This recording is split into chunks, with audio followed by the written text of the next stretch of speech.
Hai, apa kabar semuanya? Semoga kabar Anda baik-baik saja. Terima kasih karena sudah memberikan support dan juga kesetiaan Anda untuk membangun channel Codot Film. Yuk kita lanjutkan alur ceritanya, sambil siapin kopi dan cemilan, setting suara volume full. Gasken. Chapter 205. Gerakan si kecil sangat cepat. Sebuah kantong binatang dibuka, dan tumpukan toples berkilau dan tembus pandang dikumpulkan dalam satu gerakan. Itu dengan cepat dipindahkan ke punggungnya. Kecepatannya membuat orang menatap kosong. "Kamu berani!" Salah satu dari mereka meledak menjadi marah. Dengan mengangkat tangannya, hamparan pasir surgawi muncul. Itu dengan cepat membentuk bintang dan bergemuruh saat mereka bergerak. Benda-benda langit besar muncul satu demi satu, mengelilingi area ini. Semua orang menjadi kewalahan dengan keterkejutan, seberapa kuat sosok ini? Dia membawa artefak yang sangat berharga bersamanya dan langsung meletakkan formasi, segera menjebak lawannya. Si kecil terkejut, dan dia merasakan tekanan yang luar biasa. Namun, dia senang dan tanpa rasa takut. Cahaya warna-warni muncul dari seluruh tubuhnya, dan sepasang sayap kunpeng muncul di punggungnya. Mereka segera gemetar sebelum meletus dengan cahaya yang berkembang. Hong! Sayap ilahi bergetar, dan sebuah bintang besar hancur berkeping-keping.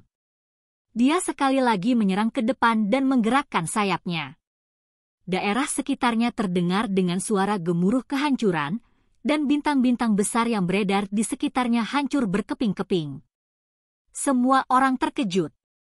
Teknik berharga yang tangguh macam apa ini? Itu secara langsung menghancurkan artefak berharga yang kuat dengan begitu mudah. Pada saat yang sama, berbagai simbol jatuh sepadat tetesan hujan.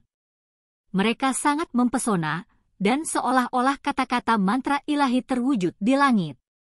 Dengan suara Ci, si kecil meninggalkan bayangan.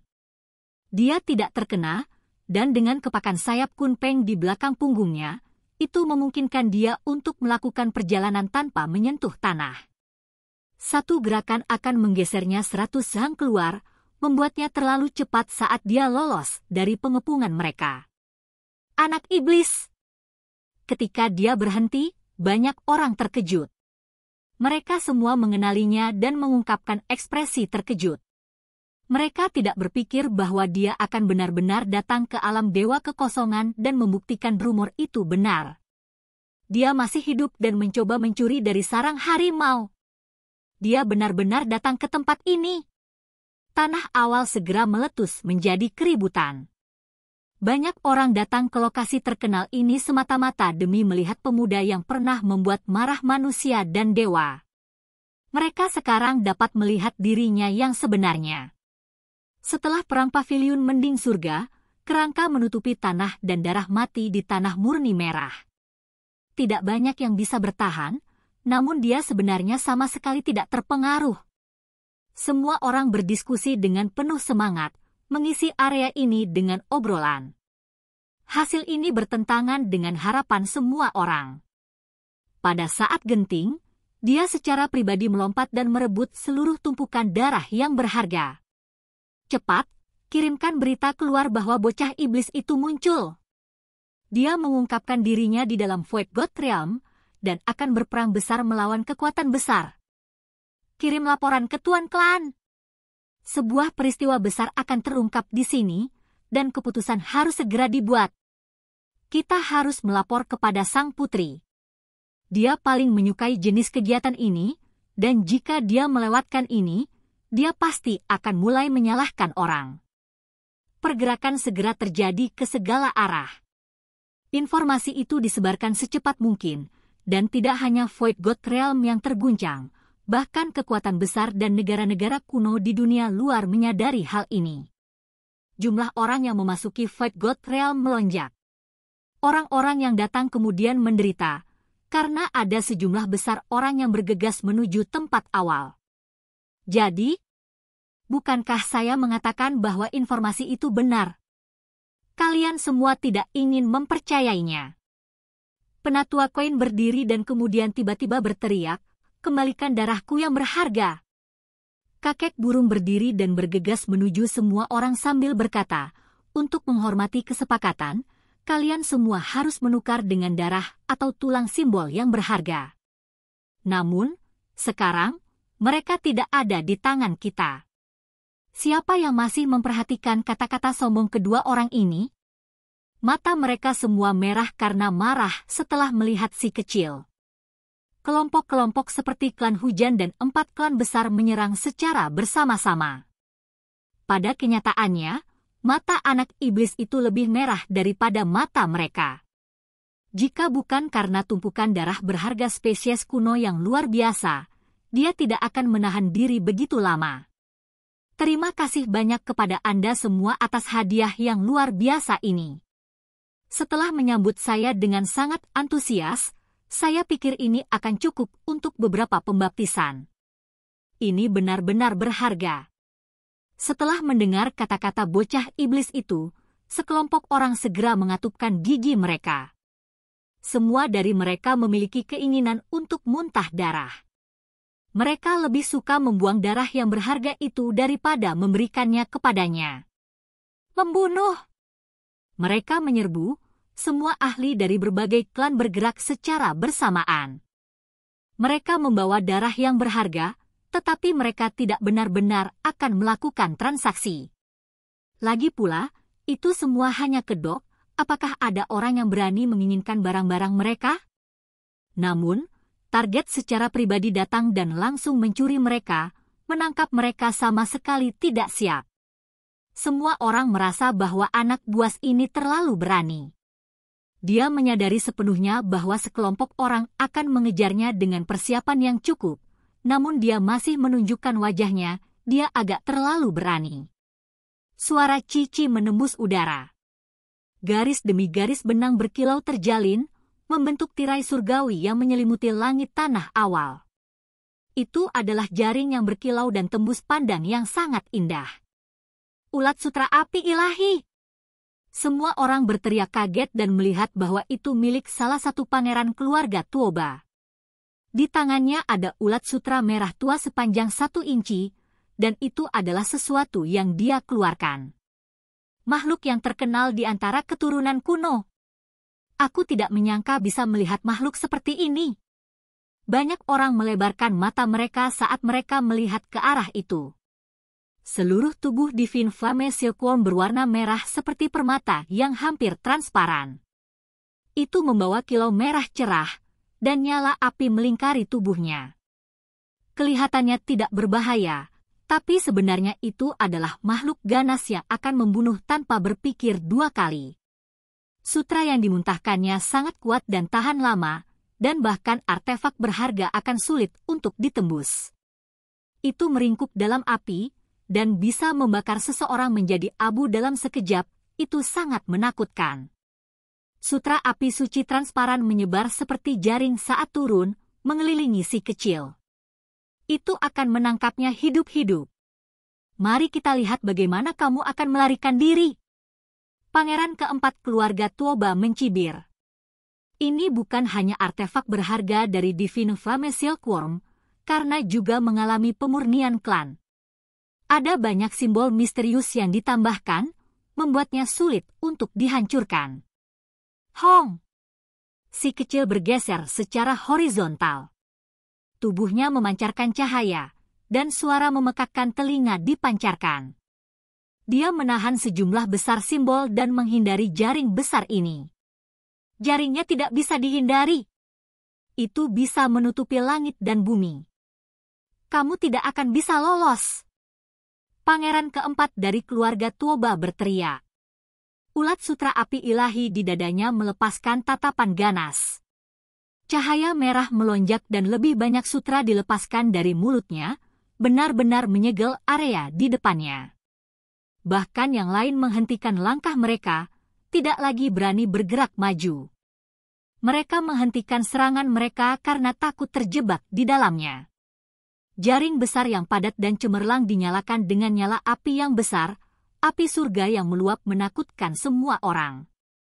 Si kecil berhenti dan dengan tenang menunggu jaringnya jatuh. Kemudian, dia tiba-tiba mengulurkan tangan dan menangkap benang sutra. Sebuah pusaran emas muncul di depan tubuhnya dan terus berputar. Menahan! Pangeran keempat klan Tuoba berteriak, matanya dipenuhi dengan pancaran panik.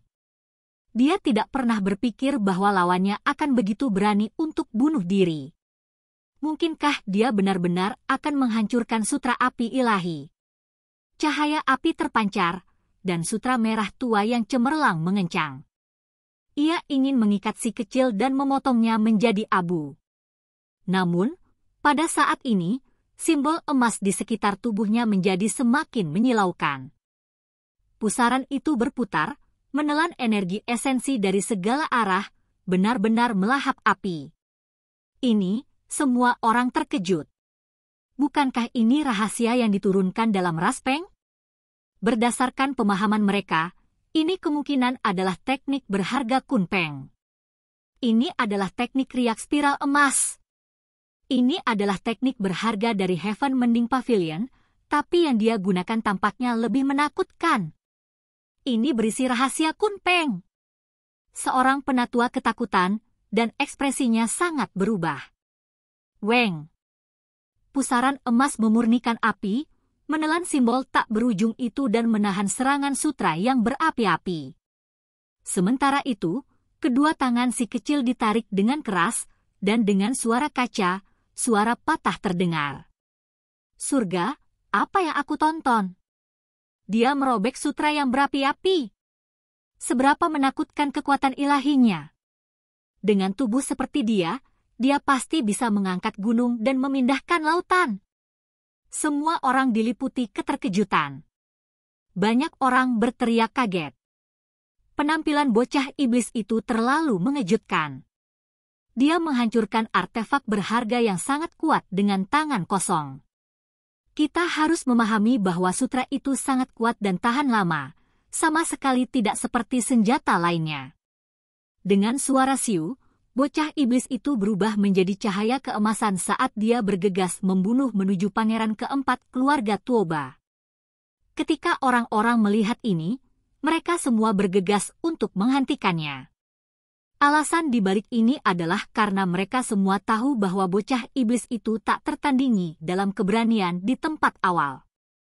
Dia jelas bukan seseorang yang bisa ditangani oleh satu orang, jadi mereka semua mencoba menghentikannya. Dengan suara honglong, genangan air yang luas muncul di belakang punggung si kecil.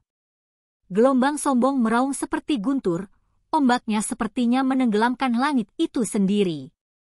Itu dibangun dari simbol dan kekuatannya secara langsung mengirim sekelompok orang terbang. Bagian yang paling menakutkan adalah seekor ikan hitam besar muncul di lautan air. Ukurannya membuat orang gemetar, karena luas dan tidak jelas. Dengan goyangan ekornya yang ganas, simbol hitam itu berkedip sebelum mendarat di tubuh semua orang. Ah! Banyak orang berteriak sedih, dan orang-orang dengan kultivasi yang relatif lebih lemah segera tercerai-berai. Individu yang lebih kuat dengan cepat menghindarinya, tetapi bahkan setelah melakukannya mereka masih memuntahkan darah segar sebelum terhuyung mundur. Kunpeng, burung laut raksasa yang legendaris. Itu adalah kun yang ilahi. Orang-orang diliputi keterkejutan. Jenis teknik berharga ini benar-benar muncul, mengejutkan orang hingga ekstrim. Dengan suara peng, si kecil jatuh dari langit setelah mengirim sekelompok besar orang terbang.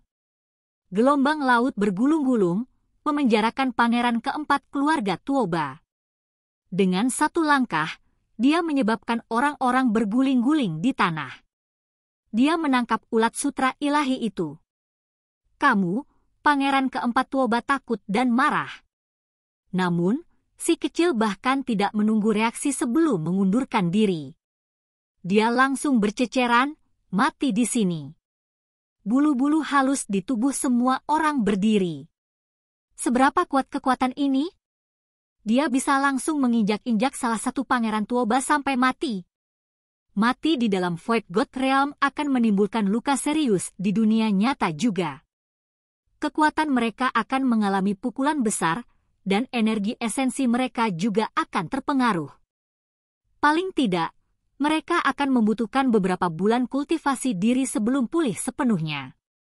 Efek dari cedera ini sangat besar dan dapat menyebabkan masalah pada energi esensi individu. Yang paling sial bahkan mungkin kehilangan spiritualitas mereka, menciptakan masalah besar bagi kultivasi mereka di masa depan. Si kecil mengambil ulat sutra ilahi dan dengan hati-hati melihatnya. Ulat sutra api ilahi mengungkapkan tampilan yang tidak menyenangkan. Simbol terjalin di seluruh tubuhnya seolah-olah bara api menyala. Mereka sangat panas ketika mereka mencoba membakar si kecil sampai mati. Pada saat yang sama, sutra yang dimuntahkannya bahkan lebih menakutkan, itu ingin membungkusnya dan memurnikannya. Si kecil bisa langsung tahu bahwa keturunan jenis ini tidak bisa dijinakkan. Tangannya mengerahkan kekuatan dan langsung mencubitnya sampai mati. Kemudian, dia memasukkan mayatnya ke dalam tas, karena itu adalah obat daging yang berharga. Semua orang menjadi tercengang. Ini terlalu biadab. Itu adalah keturunan kuat yang jarang terlihat. Dia benar-benar meremasnya sampai mati. Sungguh orang yang tidak normal. Sekelompok orang semua ketakutan. Apakah benar-benar tidak ada orang yang bisa mengendalikan pemuda ini? Sekelompok orang mengeluarkan artefak berharga mereka dan bergegas maju. Mereka bahkan mengaktifkan formasi untuk membunuhnya dalam perangkap mereka. Ini kamu, tiba-tiba, si kecil menjadi marah setelah merasakan aura yang familiar. Dia mengirim seseorang terbang dengan mudah dan menyerbu ke dalam kabut dengan kekuatan seperti guntur. Tiba-tiba, dia mengangkat seseorang dengan suara peng. Matanya mulai mengeluarkan api. Individu itu adalah seorang pemuda berpakaian putih berusia sekitar 14 hingga 15 tahun. Simbol-simbol beredar di sekelilingnya, dan kabut berkabut melingkar. Itu adalah kejeniusan klan hujan, Yu Feng. Kamu celaka yang tidak tahu berterima kasih, membawa klanmu ke paviliun surga mending untuk membunuh semua orang. Anda menggigit tangan yang memberi Anda makan. Hari ini, aku akan meretasmu. Si kecil sangat marah. Dia merobek salah satu lengannya dan membuangnya. Dia tidak segera membunuhnya, tetapi malah mulai menyerang dengan keras. Yu Feng menjerit sedih, dan suara yang dia buat tidak lagi seperti suara manusia. Orang-orang Rain Clan semua marah saat mereka menyerang bersama. Akibatnya, seberkas kilat muncul. Petir yang luar biasa berkobar di sekitar tubuh pria kecil itu saat amarah melahapnya. Di belakangnya, sejumlah besar air melonjak, dan seekor ikan hitam besar naik. Dengan suara hong, teknik berharga Kunpeng bergabung dengan kilat dan menghancurkan segala arah. Ini hanyalah kekuatan tak tertandingi yang menyapu segalanya. Klan hujan berteriak sedih, dan mereka semua hancur berantakan. Orang-orang dikirim terbang ke segala arah. Mereka akan meledak dan berubah menjadi kabut berdarah. Jenis kekuatan dan penindasan ilahi ini mengejutkan semua orang. Mereka benar-benar tidak percaya bahwa anak iblis ini membantai sekelompok ahli. Yu Feng, klan hujan, kalian semua adalah sekelompok sampah. Anak iblis itu menjadi gila. Kunpeng di belakangnya muncul, memancarkan suara angin dan kilat. Itu meletus dengan cahaya keemasan, dan setiap kali menabrak orang, akan segera ada ledakan daging. Kabut berdarah memenuhi udara. Dia melepaskan pembantaian, membunuh orang-orang dari lebih dari selusin klan. Mereka semua adalah kekuatan besar di dunia ini, tetapi pada akhirnya para ahli ini tidak cocok untuknya. Mereka semua dibantai sampai mereka berteriak dengan sedih. Mereka semua melolong tanpa henti dalam kesedihan. Daerah ini menjadi kacau. Si kecil menjadi gila setelah memikirkan tragedi berdarah yang terjadi di dalam Heaven Mending Pavilion dan melepaskan pembantaian. Oke guys, jangan lupa like, comment, share, and subscribe di channel Codot Film. See you next video, peace out and bye-bye.